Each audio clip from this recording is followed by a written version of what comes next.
नमस्कार दोस्तों, आज हम एक बहुत ही खास विषय पर बात करेंगे। सबसे पहले हम बात करेंगे उन संकेतों के बारे में जो हनुमान जी अपने भक्तों को संकट के समय देते हैं। आज हम उन्हीं संकटों के बारे में जो बात करेंगे, उन्हीं संकेतों के बारे में बात करेंगे जो हमें हनुमान जी संकट के समय बताते हैं और संकट के समय हमें उन संकेतों से बताते हैं कि वो हमारे साथ हैं। तो चलिए वीडियो को स्टार्ट करते हैं। जय श्री सीताराम, जय हनुमान। कैसे हैं आप सब? आशा करती हूँ आप सभी लोग बहुत अच्छे होंगे और अपना बहुत ही अच्छे से ख्याल भी रख रहे होंगे। तो दोस्तों, आज की वीडियो में जो हम संकेत बताने वाले हैं कि हनुमान जी अपने भक्तों को संकट के समय जो संकेत देते हैं, यह संकेत हमें यह समझने में मदद करते हैं कि भगवान हमारे साथ हैं और हर परेशानी का समाधान जल्द ही आ जाएगा। ठीक है। अप्रत्याशित जो चमत्कार होते हैं, घटनाएं होती हैं, हनुमान जी की महिमा होती है, ये सब उनसे जुड़ी हुई होती है। तो पहली बात यह है कि वे समय आने से पहले ही अपने भक्तों को चमत्कारी घटनाओं के रूप में संकेत देते हैं। यह चमत्कार किसी भी रूप में हो सकता है, जैसे जब किसी व्यक्ति को कोई बड़ी समस्या या चुनौती का सामना करना पड़ रहा हो तो अचानक कोई समाधान सामने आ जाता है। उदाहरण के लिए, मान लो कोई व्यक्ति जो कठिनाइयों से जूझ रहा होता है, उसे कोई ऐसा व्यक्ति मिल जाता है जो उसकी मदद करता है, या फिर कोई अप्रत्याशित घटना घट सकती है जो समस्या को खुद ब खुद हल कर देती है। इस प्रकार के चमत्कारी अनुभव यह संकेत देते हैं कि हनुमान जी आपकी मदद के लिए हमेशा तैयार रहते हैं और संकट के समय वे आपके साथ होते हैं। संकट के समय आशीर्वाद का मिलना हनुमान जी के संकेतों में एक महत्वपूर्ण रूप लेता है और वो हमें बताते हैं कि अपने भक्तों को आशीर्वाद वो समय समय पर प्रदान करते रहते हैं। जब कोई व्यक्ति जीवन के सबसे कठिन दौर से गुजर रहा होता है और उसे लगता है कि अब कोई रास्ता नहीं बचा, तभी उसे अप्रत्याशित रूप से मदद मिलती है। कभी कभी यह मदद किसी इंसान के रूप में हो सकती है, तो उस व्यक्ति को सही मार्गदर्शन देता है। जो वो व्यक्ति कहीं से आता है अप्रत्याशित रूप से और हम उस व्यक्ति को जानते नहीं हैं। ये हनुमान जी की महिमा है, वो कहीं ना कहीं से किसी न किसी को हमारी मदद के लिए अवश्य भेजते हैं। या फिर किसी परिस्थिति में अचानक वो परिस्थिति हमारी बदल जाती है, ठीक है, तो उस बदल जाने के रूप में क्या होता है कि हमें समझ में आता है कि हाँ, हनुमान जी ने ये सब परिस्थिति अचानक बदली है और उनका आशीर्वाद है। ठीक है, तो हमें यह एहसास दिलाती हैं ये सब चीज़ें, ये सब संकेत कि वो हमारे साथ में हमेशा खड़े रहते हैं। संकट चाहे जैसा भी हो, वो हमेशा अस्थायी रूप से हमारे साथ हैं और भगवान की कृपा से उस संकट का समाधान निश्चित रूप से मिलता है। 3 सपनों में, जैसे सपनों में दर्शन और संकेत, हनुमान जी अपने भक्तों के साथ रहते हैं और वो अपने भक्तों को जो है वो स्वप्न में दर्शन भी देते हैं। कभी कभी कुछ समस्याएं ऐसी होती हैं जिसका समाधान उनके भक्तों को नहीं मिलता है, तो भगवान क्या करते हैं कि सपने में ही उनको संपर्क करते हैं उनसे, और यह संकेत बहुत ही महत्वपूर्ण होता है। उन्हें स्वप्न में ही वो एक रास्ता दिखाते हैं कि तुम्हें ऐसे करना है, ऐसे चलना है, क्योंकि सपने एक प्रकार का चेतावनी या मार्गदर्शन हो सकते हैं। अगर कोई व्यक्ति लगातार हनुमान जी की उपासना कर रहा होता है और उसे अचानक किसी संकट के बारे में चिंता हो रही होती है, तो हनुमान जी सपने में आकर उसे दिशा दिखा सकते हैं। उदाहरण के लिए मान लीजिए कि सपने में हनुमान जी दिखाई दे सकते हैं और उनके दर्शन के माध्यम से हमें यह समझ में आता है कि हमारी समस्याओं का हल जल्द ही आने वाला है।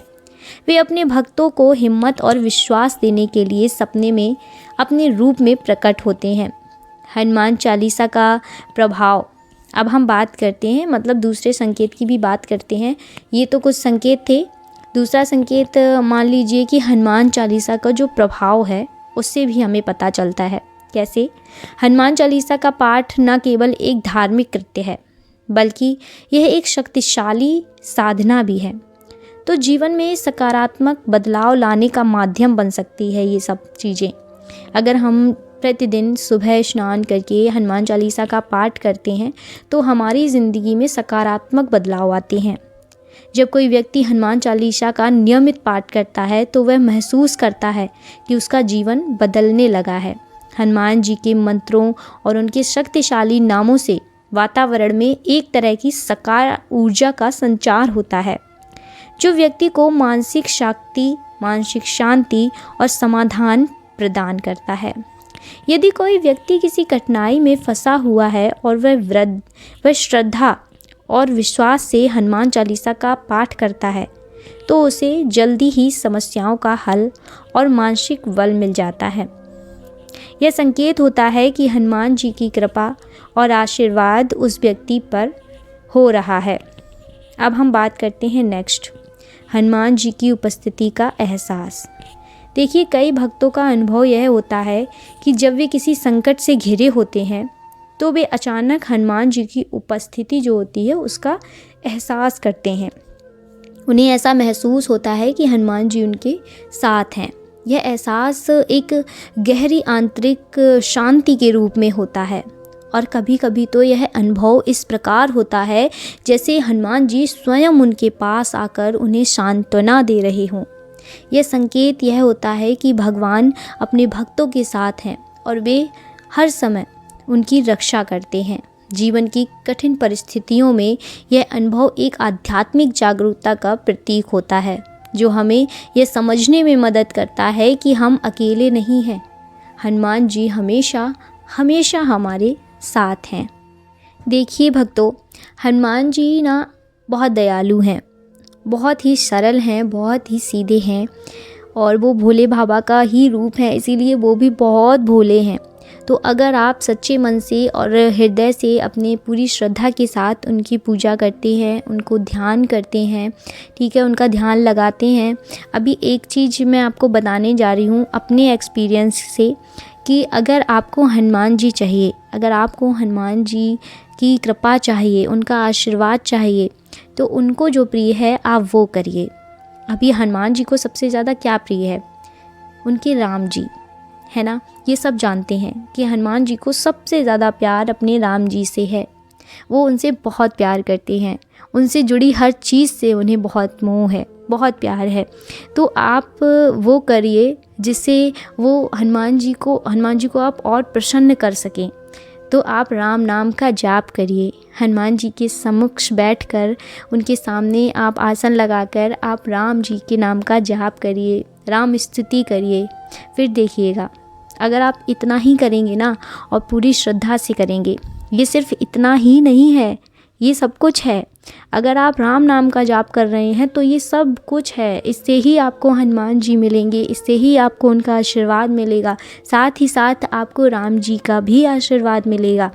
इसीलिए आप मेरे कहने पर आप राम जी का नाम लीजिए और डेली प्रतिदिन अगर आप कर सकते हैं, अगर आप सक्षम हैं और आपके पास वक्त इतना है तो आप डेली आप हनुमान चालीसा का पाठ करिए। उससे पहले आप राम स्तुति करिए और हनुमान चालीसा पढ़ने के बाद आप राम जी का नाम अवश्य लीजिए। अगर आप राम नाम का जाप कर सकते हैं 108 बार तो बहुत ही अच्छी बात है। आप उनके समक्ष बैठकर उनकी आंखों में देखकर आप राम जी का नाम लीजिए, 108 बार जाप करिए। फिर देखिएगा वो आपसे बहुत प्रसन्न होंगे और आप पर अपनी कृपा हमेशा बनाए रखेंगे। तो चलिए, इसी के साथ मैं मिलती हूँ नेक्स्ट वीडियो में। और अगर आपको ये वीडियो अच्छी लगी हो तो अपने प्रियजनों के साथ अवश्य शेयर करें। कमेंट में एक बार एक छोटा सा जय श्री राम का नारा अवश्य लगाइएगा। तो चलिए, मैं मिलती हूँ नेक्स्ट वीडियो में। तब तक के लिए जय श्री राम, राधे राधे।